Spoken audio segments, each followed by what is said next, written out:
भारत ने निकाल दी मालदीव की सारी हेकड़ी।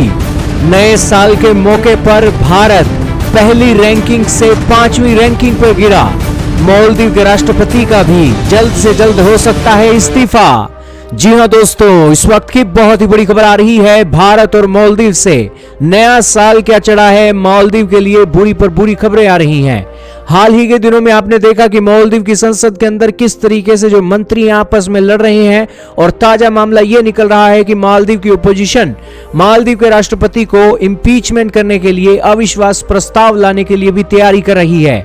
लेकिन सबसे बड़ी खबर तो मालदीव से भारत को लेकर यह आ रही है कि भारत की रैंकिंग जो पहले नंबर की हुआ करती थी, अब वो 5वीं रैंकिंग की हो गई है। दोस्तों, भारत के सबसे ज्यादा टूरिस्ट मालदीव के अंदर घूमने जाते थे, लेकिन जनवरी के महीने के आंकड़े आए हैं जिसके अंदर बताया गया है कि भारत की रैंकिंग 1 नंबर से गिरकर 5वें नंबर पर हो गई है और चाइना की रैंकिंग फिलहाल 3रे नंबर पर चल रही है। दोस्तों, जो जितने टूरिस्ट पहले घूमने आते थे मालदीव के अंदर, वो उतने टूरिस्ट नहीं आ रहे हैं और भारत के अंदर से जाने वाले मालदीव लोगों की संख्या जो है वो बहुत ही नीचे गिर गई है।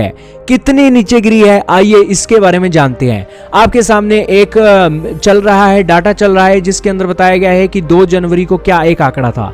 2023 को दोस्तों भारत और मालदीव का विवाद हुआ और 2024 में ये सारा बॉयकॉट और सारी मुहिम चली और उसके अंदर भारत की जो रैंकिंग थी 3रे नंबर पर थी। सिर्फ 842 लोग घूमने के लिए गए थे।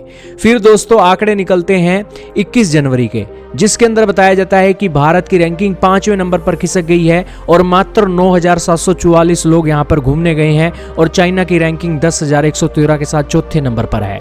लेकिन पिछले साल 2023 के अंदर क्या आंकड़ा है वो भी आपके साथ बराबर चल रहा है। सबसे 5वें नंबर पर जो भारत है वो कभी 1 नंबर पर हुआ करता था और दूसरे नंबर पर रशिया था, तीसरे पर दोस्तों चाइना था और चौथे पर यूके था। तो ये एक डेवलपमेंट है दोस्तों, जिससे पता लग रहा है कि अभी तो 1 महीना हुआ है नए साल का और अभी तो सारा साल पड़ा है और सारे साल के अंदर क्या नया रंग देखने को मिलेगा ये तो आने वाला वक्त बताएगा। और यही कारण है कि ये सारी चीजों को देखकर मालदीव के मंत्रियों के होश उड़ गए हैं कि मालदीव की जो नई सरकार आई है उसने आखिरकार ये स्टेप लेकर बहुत बड़ा प्रॉब्लम खड़ी कर दी है। क्योंकि एक तो भारतीय टूरिस्ट मालदीव घूमने नहीं आ रहा है और दूसरी मालदीव की जो नए राष्ट्रपति हैं उन्होंने भारतीय सेना को भी अपने देश से निकलने के ऑर्डर दे दिए हैं और मालदीव के जो मंत्री हैं वो भारत के प्रधानमंत्री नरेंद्र मोदी जी के खिलाफ भी बहुत अपशब्द बोल रहे हैं।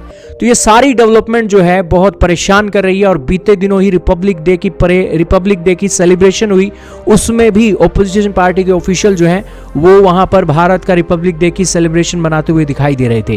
कहने का इतना ही मतलब है कि अड़ोसी पड़ोसी देशों के साथ भारत के साथ रिश्ते अच्छे होने चाहिए और खासकर मालदीव जैसे छोटे देश के तो बहुत ही जरूरी है कि वो भारत के साथ अपने रिश्ते अच्छे करे। खैर, ये एक डेवलपमेंट है दोस्तों, जैसी कोई और डेवलपमेंट आएगी वैसी वो न्यूज लेकर भी आपके पास आएंगे। इस मालदीव और भारत के विवाद के ऊपर हमारी नजर बनी हुई है, तो जैसी कोई और अपडेट आएगी वैसी न्यूज लेकर आएंगे। चैनल पर नए हो चैनल को सब्सक्राइब कीजिए, बेल आइकन दबाइए और वीडियो को 10 दोस्तों से ज्यादा शेयर करना मत भूलेगा। तो इस वीडियो में दोस्तों इतना ही था।